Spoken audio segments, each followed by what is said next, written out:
Hoy tenemos en voces con nosotros a Men Marías, que ya la conocimos cuando lanzó La Última Paloma, su reivindicación del thriller del sur, como nos dijo, y nos visita hoy para hablarnos de Lo que arrastra la lluvia, que es su última novela, publicada con Ediciones B. Bienvenida, Men, otra vez a Voces. Es un placer tenerte.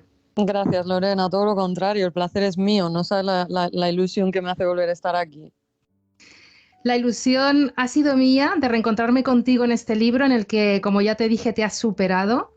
Oh, Es gracias. un placer exquisito. Un escritor ha dicho esta mañana que era un placer sofisticado, dijo Luis Oh, Ademirado. Y vamos a ver a lo largo de esta entrevista por qué es exquisito y sofisticado. Este libro, que es un thriller, hay que decirlo, aunque nos oigáis hablar después a lo largo de la entrevista de multitud de temas, incluida la mitología, pero se disfruta como un thriller y si quieres puedes ahondar en esa literatura que se le escapa a raudales en cada página. gracias. Cuánto piropo, qué maravilla. Tengo que venir aquí más, Lorena. Bueno, esta es tu casa, esto ya lo sabes. Así que vamos a seguir disfrutando de tu arte. Entonces, esta reivindicación del sur en lo que arrastra la lluvia es aún más potente, si cabe, que La Última Paloma, con esa granada entre lo onírico, el misterio, la realidad, con esos claros oscuros de una ciudad absolutamente maravillosa, con esa sierra también que nos envuelve en la trama. ¿Cuántas historias tiene que contarnos Granada, Men? Uy, demasiadas. Y además, Lorca decía que a Granada no le gusta salir a pasear, o sea que va a contar muy pocas, pero en realidad son muchas, ¿no? Entonces, sí, es más reivindicación todavía de ese sur, como tú decías, que La Última Paloma, porque encima Granada es mi ciudad, ¿no? Entonces, bueno, yo creo que hay como una especie de discurso que tiende a pensar que lo tuyo, la famosa zona de confort, ¿no? Que lo tuyo es lo más reconfortante, que lo tuyo es donde están los cuidados, donde están los mimos, ¿no? Y yo personalmente siempre pienso que es al revés, o sea, te lo digo de corazón, no sé de dónde ha salido que lo tuyo es lo que te va a cuidar, ¿no? O sea, creo que eso sucede en muy pocas ocasiones y privilegiados a los que les sucede, ¿no? En esta novela la protagonista es una vagabunda. Entonces, claro, cuando tu protagonista es una vagabunda, te das cuenta de que su casa es la ciudad. Entonces, claro, planteando Granada en este sentido, tu ciudad, que ahora es tu casa, puede ser muy cruel contigo, profundamente cruel. Por eso decía, ¿no? que no es precisamente lo que más nos cuida. Tu ciudad es el único lugar en el que, ¿cómo decirlo?, en el que puedes hablar con el paso del tiempo, ¿no? O sea, tu ciudad es la que te ha visto llorando por esa calle, tu ciudad es la que te ha visto en esa esquina haciendo eso que no tenías que hacer, tu ciudad es la que te ha visto en ese parque, en aquella situación en la que no deberías de haber estado, y de eso es testigo la ciudad.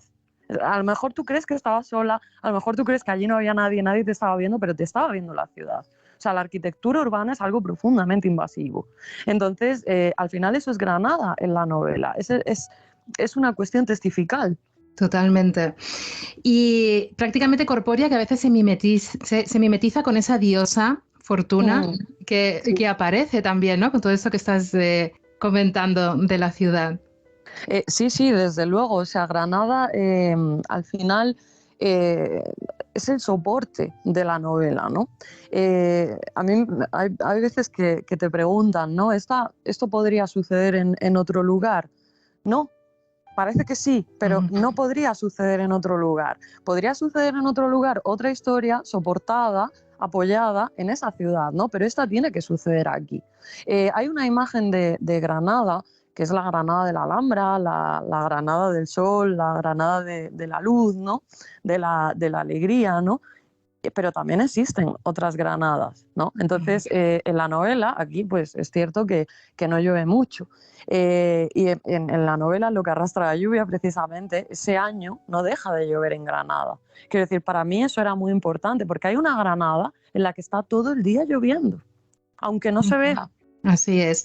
Y eso ocurre también con los personajes, que al final son extensiones de esa granada o de esa tela de araña que vas construyendo en la ciudad.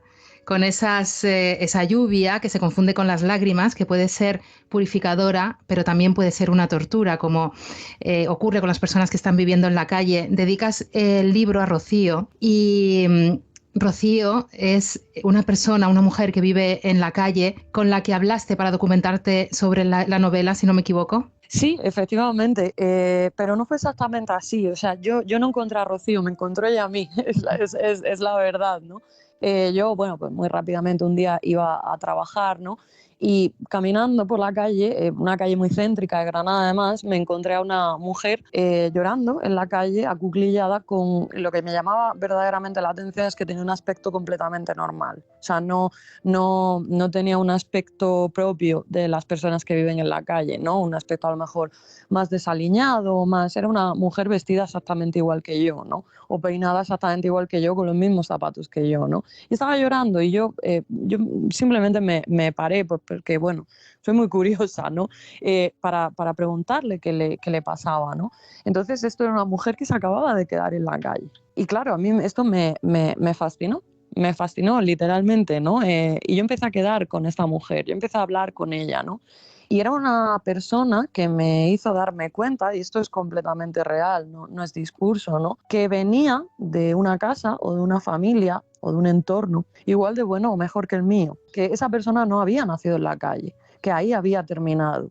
Y no había terminado por cuestiones tipo que las podemos ver ajenas a nosotros, por, no sé, por drogas, por alcohol, por nada. No. Había terminado ahí por cuestiones que sí, con las que sí podemos empatizar, que sí son más cercanas a nosotros, principalmente relativas al ámbito de la depresión, que es algo que está, como digo, muy cercano a cualquiera de nosotros, ¿no? Y con lo que sí es más sencillo empatizar.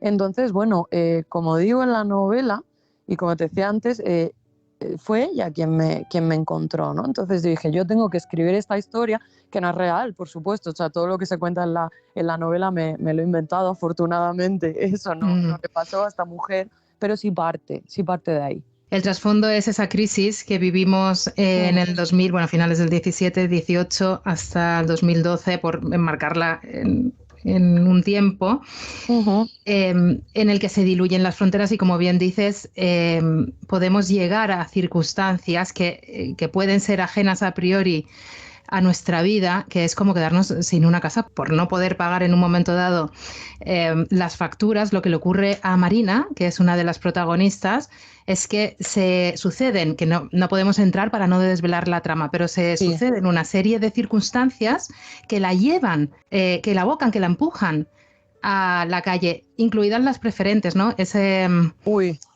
Esos productos, por llamarlos de algún modo, que se vendieron como una gran oportunidad para muchas personas y que perdieron los ahorros de toda una vida.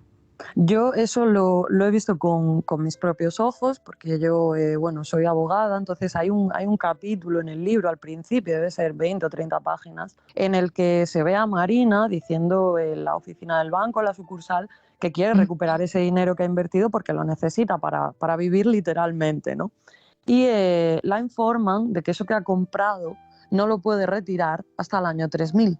Sí. Entonces, quiero decir, eso es real, eso no es ficción, eso lo he visto y además yo he trabajado con esos productos, ¿no?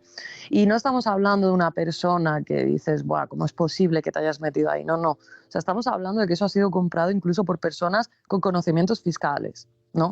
Entonces, quiero decir, fue una época muy dura, muy dura. Y con respecto a lo que decías, conforme lo decías, yo pensaba, conforme te oía, en la poca importancia, porque tienes toda la razón, en la poca importancia que le damos a la ayuda. Es decir, todos podemos tener un momento económico complicado y no terminamos en la calle, afortunadamente, ¿no?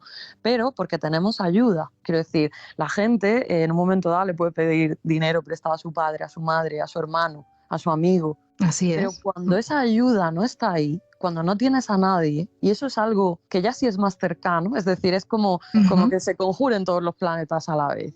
Como tú te veas en apuros y no tengas esa ayuda a la que todos tenemos acceso y que nos parece tan natural, pero no lo es, porque hay gente que no lo tiene, te ves en la calle, habiendo nacido, como digo, en la casa más normal del mundo. Totalmente, y doy fe personal, por causas del COVID, yo lo perdí todo, de las consecuencias, ¿no? De las medidas que se tomaron, y efectivamente yo aislada hubiese acabado Pues en estas circunstancias probablemente quitándome la vida también, porque es un recurso mental que está ahí también, que es, sí, sí. Es que ya te digo, o sea, el tema de poder pedirle prestado dinero a tu hermana o a tu mejor amigo es algo como que lo vemos como que está ahí y dices, va, afortunadamente tal, pero como que lo tenemos muy normalizado. Es que tú imagínate que no está ahí ni tu hermana ni tu mejor amigo, imagina Sí, que sí. estás sola, ¿no? Entonces, a una persona que no está sola, esto es como el hambre, ¿no? O sea, es muy complicado entender lo que es el hambre si no tienes hambre. Entonces, esto es exactamente igual, ¿no? Las personas que no están solas, eh, les cuesta trabajo empatizar con el que está solo, porque es como que yo he oído muchas veces, qué tontería esto, siempre hay alguien, siempre hay alguien. No, no, no, no, no, no. Es que literalmente a veces no hay nadie y esto no son excepciones. Hay gente que está sola. Absolutamente. Y como tú tengas el problema, como digo, como se conjuren los planetas y tú tengas ese problema gordo, grave, en el momento en el que estás sola, olvídate. Totalmente. Lo que arrastra la lluvia es una historia en dos tiempos, digamos, uno que es el Cronos, que sería la secuencia de los acontecimientos, en un antes de dos muertes, de un padre y una hija, y un después. Y luego tendríamos el Kairos, que sería... me encanta cómo lo estás planteando. asimilar, es que se vive así, se extiende, asimilas a través de todos los elementos que has construido, como los pensamientos de los personajes, toda la literatura que existe en los espacios, las emociones, las sensaciones y esa construcción encajada de un capítulo acaba con unos personajes y engancha el concepto con otros personajes hablando de otra cosa, pero en esencia es la misma. Al fin y al cabo hablamos de la esencia también de las personas, de qué somos, la consecución de actos o lo que no ven los demás. Qué bonito, Lorena, lo que me dices, te lo agradezco un montón, porque eso no es leer, eso es leer con mucho cariño, ¿no? Entonces, efectivamente, es así, ¿no? O sea, yo el otro día estaba pensando en una serie de cosas, ¿no? Y me di cuenta, es como que llegué a la conclusión de la honestidad de la máscara. Es decir, la máscara no tiene capacidad de ser otra cosa. O sea, la máscara está detenida en un rictus, ¿no? Una máscara triste, una máscara alegre. O sea, la máscara no puede cambiar, lo que cambia es la persona. En la persona sí cabe la deshonestidad, la persona puede ser muchas cosas, ¿no? Incluso me estoy dando cuenta ahora mismo que, de hecho, aparece también en la novela, máscara, de ahí, prosopón, de ahí deriva la palabra me persona. encantó. ¿No? Sí. Entonces, claro, pero te das cuenta también, o sea, a mí la etimología me encanta, ¿no? Porque para mí son matemáticas puras, o sea, el latín y el griego a mí me estructura la mente, lo concibo como matemáticas, es algo objetivo. También en lo que te explica y en lo que te ayuda a separarte. Entonces, efectivamente, la máscara no tiene posibilidad de ser otra cosa. Hay veces que la máscara es más real que la persona. ¿Y qué es la máscara? La máscara puede ser aquello que estás haciendo cuando nadie te está viendo. Pero también puede ser aquello que estás haciendo porque sabes que te están viendo, ¿no? Quiero decir, al final, como tú muy bien decías, ¿qué somos? Yo no lo tengo claro. No lo tengo claro, ¿no? Al final hay un placer en la contemplación que todos encontramos, placer en que nos contemplen. Quiero decir, que de eso no puede escapar nadie. A todos nos gusta que nos vean haciendo cosas buenas.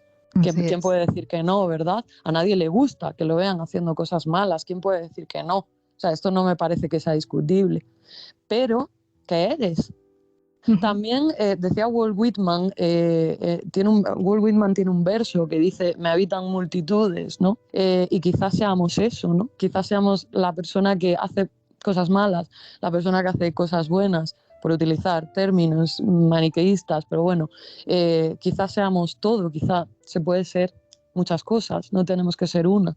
Hablas de máscaras y me hace pensar al teatro griego y claro, es imposible no hacerlo con esta novela y estos tres actos, ¿no? Que tienes en lo que arrastras la lluvia, la mendiga, la intrusa y la diosa, como esos tres grandes momentos, ¿no?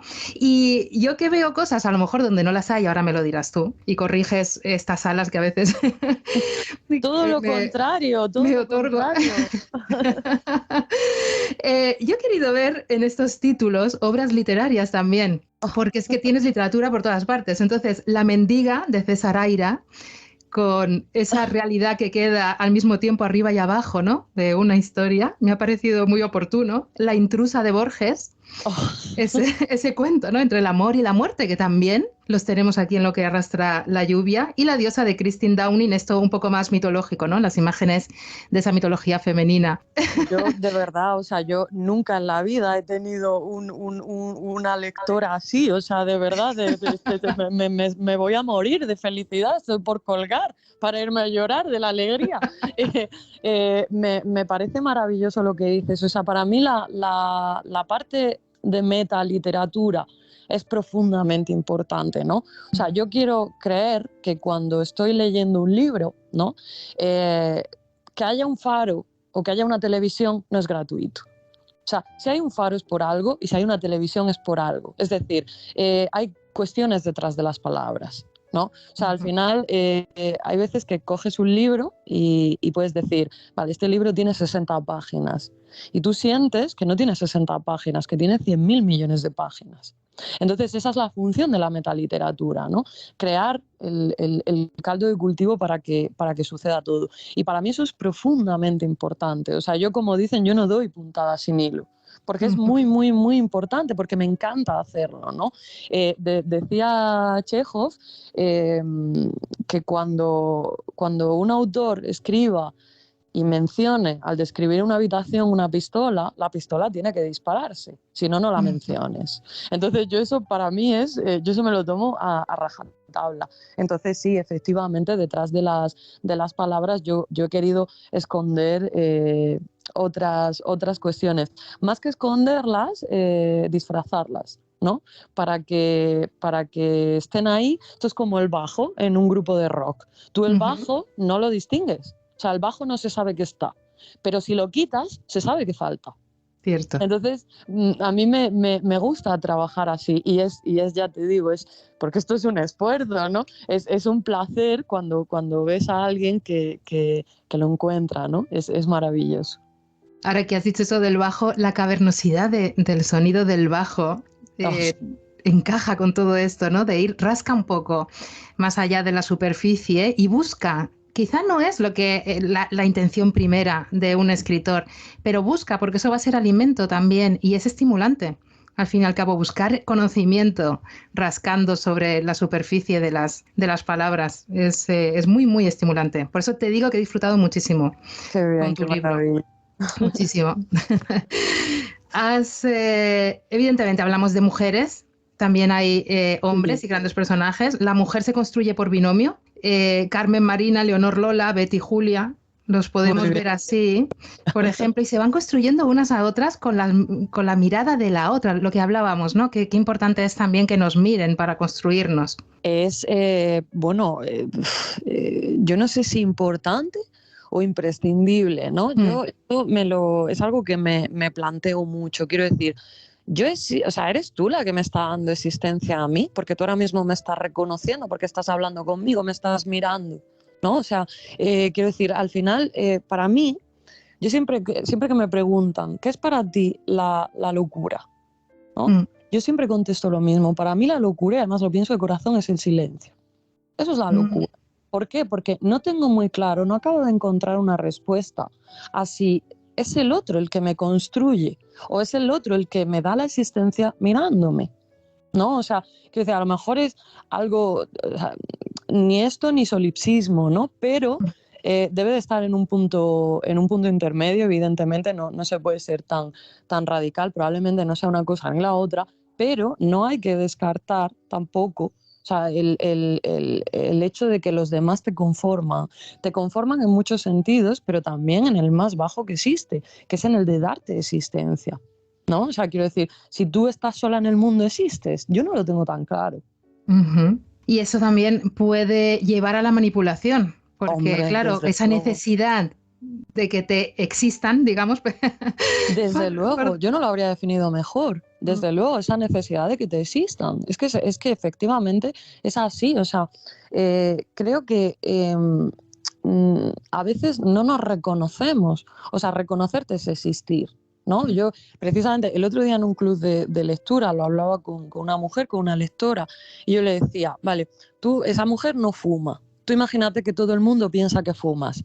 ¿A ti eso te afecta? ¿Te hace daño a tus pulmones? No te afecta en nada que yo piense que fumas cuando no fumas. Pero tú necesitas reconocerte. Porque empieza a aparecer sin una dicotomía por la que tú te separas de la realidad si no te reconoces. Entonces, como tú no tengas esa capacidad muy definida, y creo que es muy complicado tenerla, y la tienen muy pocas personas, ¿no? Dependes del otro. Y como te encuentres con un depredador que se coma eso, que se nutra de eso, porque por desgracia esto existe. O sea, el mal es una cosa que existe, está ahí, igual que existe el bien, pero hay personas que se nutren de estas cuestiones. Estás perdido. Efectivamente, ahí está la manipulación y todo lo que viene detrás de la manipulación. Y creerte que eres libre, que lo comentas, bueno, que lo dices en tu novela, no hay mayor prisión o algo así, que te hagan creer que eres libre, esclavitud, que te hagan creer que eres libre. Desde luego, o sea, seguro que todo el mundo ha visto, ¿no? Al típico pajarito que ha estado toda su vida encerrado en una jaula, le abren la jaula y el pájaro no quiere irse.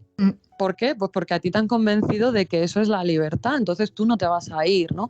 Por eso, o sea, quiero decir, esclavizar a una persona con un látigo es absurdo.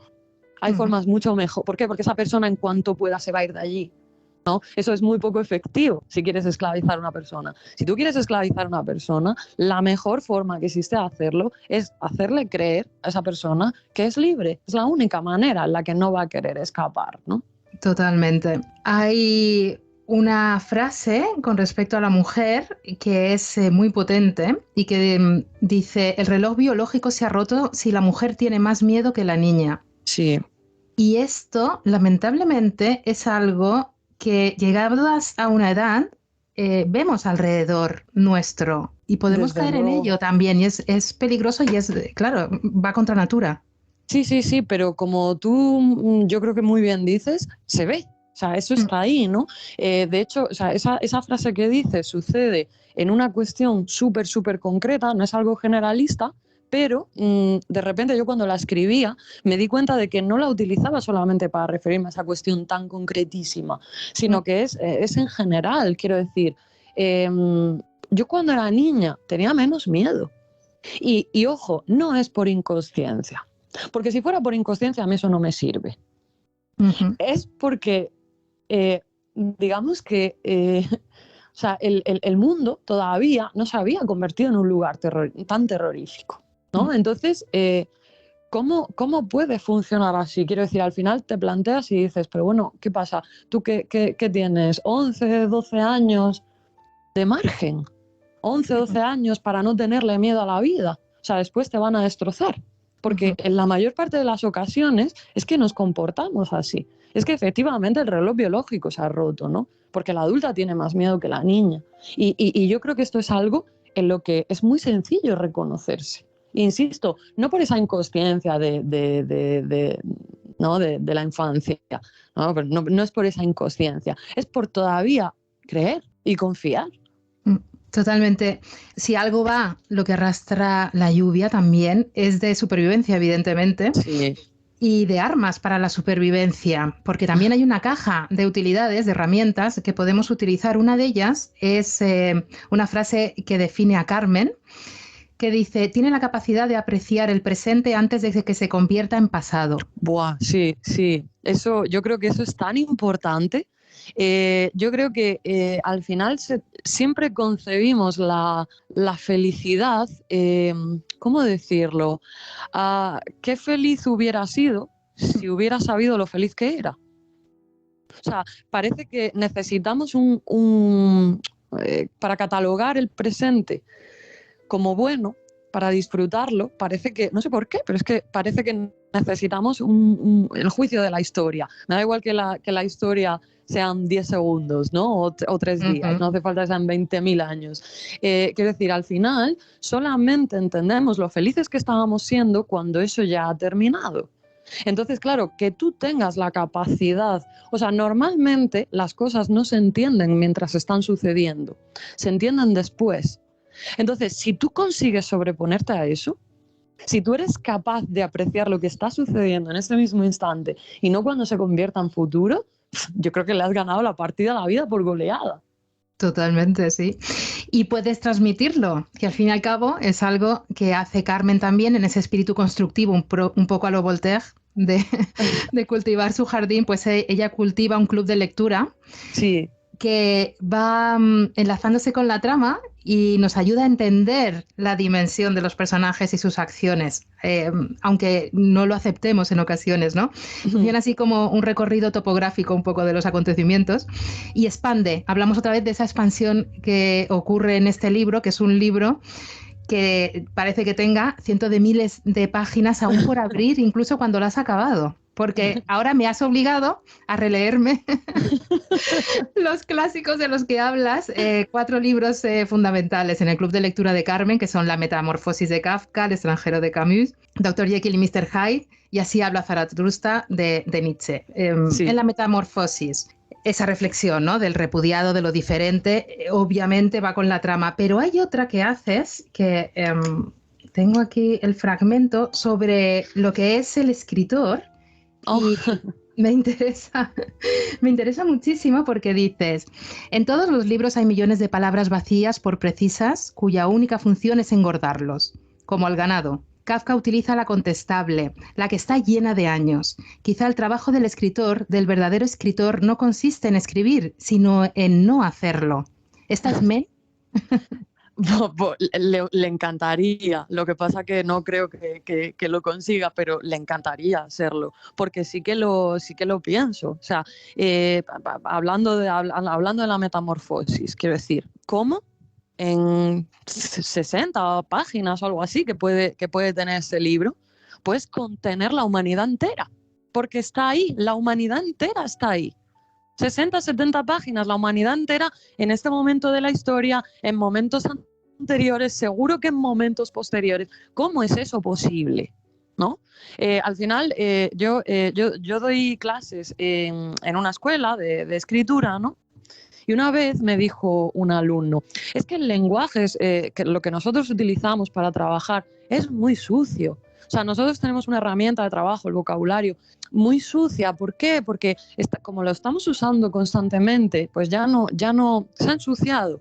Y yo decía, bajo ninguno de los conceptos. O sea, el lenguaje, lo que nosotros tenemos, es absolutamente preciso. Simplemente hay que aprender a utilizarlo. Y después de eso vendrá el silencio, que es lo que viene después del lenguaje. Después de eso vendrá el silencio y será un silencio de confirmación. Entonces, esto, por ejemplo, se ve en Kafka, ¿no? Es cuando Marina utiliza esa palabra y dice la contestable, fue una palabra que a mí me costó mucho trabajo encontrar. Estuve mucho tiempo buscando esa palabra. ¿Qué es la contestable? La contestable es que tú estás leyendo la novela y estás hablando con Kafka, estás manteniendo una conversación con Kafka, gracias a lo que él escribe, y todo eso cabe en la novela. Entonces, a mí esto me parece fascinante. Y claro que me encantaría hacer eso, pero lo dudo. Totalmente. Todo es comunicación en un libro y tú lo explotas muy bien a través de diferentes géneros. Sí, pero es que es maravilloso. O sea, se nota el trabajo que has hecho de jardinera. Qué bien. Sí, absolutamente. En El extranjero de Camus dices que me parece un retrato de la sociedad actual también en esta crisis existencial que podemos estar viviendo y de valores. Crisis económica, existencial y de valores. Sí. Y dices, siempre hace falta un malo para que los buenos puedan seguir siéndolo. Morozov fue incriminado para que todo fuese como debía ser, para que no se alterase el orden. Y él cumplió con el puesto que la sociedad le asignaba, hasta tal extremo que se le termina juzgando por no haber llorado la muerte de su madre. Eso es lo que se cuestiona. A las madres hay que quererlas, es una ley. Y si él no quiere a la suya, fuera. No queremos excentricidades que contradigan lo cotidiano. Es una de las opiniones, en este caso de Lázaro, uno de los participantes en ese club de lectura. Es maravilloso. Yo con eso, es una opinión de Lázaro y es una opinión mía también, ¿no? O sea, yo con eso... Y la suscribo. Yo estoy totalmente de acuerdo. O sea, a mí hay el extranjero de Camus, que es uno de mis libros de referencia. empieza diciendo, simplemente empieza con una frase muy sencilla que dice, hoy mamá ha muerto, sin más, ¿no? Y yo llevo toda la vida obsesionada, porque yo siento lo que hablábamos antes, que detrás de ese hoy mamá ha muerto, hay muchas cosas más. Y no las encuentro. Y me obsesiona buscarlas, ¿no? Entonces, sé que quedan alguna he encontrado, sé que me quedan muchísimas, pero alguna he encontrado, ¿no? Entonces, lo que podría ser, con qué frivolidad estás tratando la muerte de tu madre. Hoy mamá ha muerto y ya está, y no lloras, no dramatizas, ¿no? O luego eso, ¿no? Mersol no llora la muerte de su madre, ¿no? Esto no es más, para mí, no es más que una persona que entendió la vida. Lo pongo en un momento dado en la propia novela, ¿no? Quiero decir, tú no lloras cuando tu madre come, tú no lloras cuando tu madre orina, tú no lloras cuando pasa... ¿Por qué no lloras? Porque es parte de la vida. Exacto. Pero es que morir también es parte de la vida, y por eso Mersol no llora, porque Mersol lo acepta. Pero, ¿qué le pasaría a nuestro sistema en el que vivimos si aceptáramos la muerte? Pues mañana se acaba el sistema. Así es. En esa muerte presente, en tus páginas, me ha recordado, bueno, ha estado muy presente también en mí, el Mientras agonizo de Faulkner, y ahora que dices lo de la madre muerta, sí. Y incluidas las moscas. O sea, que se materializa al final una muerte que lo va acaparando todo. Porque hay que morir para renacer, Men, también como escritor. Yo creo que sí. Sí, y como escritor lo tengo clarísimo. Pero como persona, yo sinceramente creo que sí. ¿Sabes por qué? Y por qué no lo tengo 100% claro, pero creo que sí. Porque normalmente hemos aprendido que somos algo que no somos. Esto yo creo que lo tienen la inmensa mayoría de las personas. Esto es lo que has aprendido o lo que te han enseñado, me da igual. Entonces tú, si quieres vivir, yo creo que tú tienes que morir en vida, es decir, desaprender eso y aprender quién eres realmente. Y yo creo que este proceso es muy necesario en todas las personas. Entonces esa muerte en vida hay que hacerla para poder vivir. El problema es que esto requiere mucho valor. Requiere mucho valor y esto aterroriza hacerlo. Pero yo creo que es necesario, yo sí creo que hay que morir. Hablamos de muertes físicas, de muertes también metafóricas. Tenemos a Betty, que es un personaje que crea microinstantes en Twitter, un poco a lo haiku, ¿no? Sí. Japonés, y que lee Las noches blancas de Dostoyevsky, haciendo alusión a ese título, ¿verdad?, al fenómeno que ocurre en Rusia, que no hay durante el solsticio, no hay una noche cerrada. Está, bueno, en la noche hay luz, digamos, ¿no? Y es esa búsqueda también, Betty, de la luz por donde puede para continuar viviendo. ¡Qué barbaridad, Lorena! ¡Qué lujo! ¡Qué lujo escucharte! ¡Dios mío! No, qué lujo leerte, pues tú creas todo esto. Y más que no nos va a dar tiempo a hablar, pero que ya tendremos ocasión. Hace Betty un alegato también en defensa de la literatura, un poco a los accus de Zola. Lo hace y además ella lo dice sin complejos, o sea, sin ternura, sin maquillaje. Ella lo dice. Ella no es escritora ni quiere serlo. Ella ama la literatura y quien ama algo contribuye a su salud, no contribuye a su muerte. Qué hermoso. Y ella además eso lo dice sin complejos, o sea, lo dice de manera muy clara, ¿no? Entonces, quiero decir, yo, por ejemplo, que también siento mucho amor por la literatura, pues cuando yo veo que una persona a la que amo la están atacando, me enfado y quiero hacer algo. Entonces, cuando yo veo que se está atacando a la literatura y hoy en día se está atacando, yo me enfado y quiero hacer algo y además lo quiero de verdad. Y esto no tiene nada que ver con pretensiones de si este es mejor, este es peor. No tiene nada que ver con eso. En las grandes obras literarias también hay obras literarias malas y son obras literarias. El problema es querer hacer pasar lo que no es una obra literaria por una obra literaria. Entonces, en este sentido, Betty es lo que este libro está en 2008 y no existía este fenómeno de las redes sociales tanto como está tan elevado ahora. Betty es lo que sería pues una influencer, ¿no? O sea, ella simplemente una persona que pone como frasecitas en redes, tiene muchísima repercusión y le ofrecen escribir un libro. Y Betty lo dice, yo no soy escritora, yo solamente soy una persona que ama la literatura.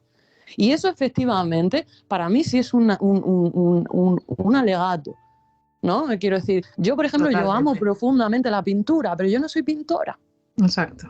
Ante lo que estás diciendo y ante la realidad de nuestros días, ¿qué opinas de los libros escritos por IA, que es el futuro que nos anuncian? Ya la inteligencia artificial podrá escribir libros y componer obras de arte, que el arte ha sido siempre lo que ha sublimado al ser humano. Entonces, y poniéndolo en colación a la falta de dominio que tenemos aún del lenguaje, con esos contestables, ¿no? No van a poder, Lorena, no van a poder.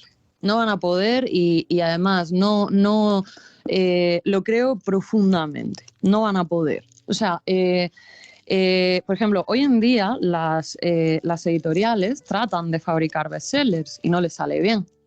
O sea, la gente, hay muchas veces que hay personas que piensan que detrás de un bestseller hay una maquinaria muy grande detrás moviéndose, y a veces es así, pero no siempre.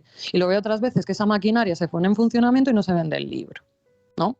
Y luego hay otras veces que salen libros muchísimo más humildes, libros que no tienen ese respaldo detrás, y de repente se ponen en ventas de millones y millones y millones de copias. Y esto los editores no pueden controlarlo, afortunadamente. Y quiero decir, esto es demostrable porque si no todas las novelas serían bestsellers, ¿no? No van a poder, no van a poder. O sea, para mí lo artístico es la relación que hay entre el ser humano y no Dios, el concepto de Dios. Cada uno que lo tenga como quiera, ¿no? Dios, el universo, el Dios religioso de una religión concreta, algo abstracto, me da igual. Pero para mí es ese puente que hay entre eso. Y eso precisamente está protegido por el otro lado del puente.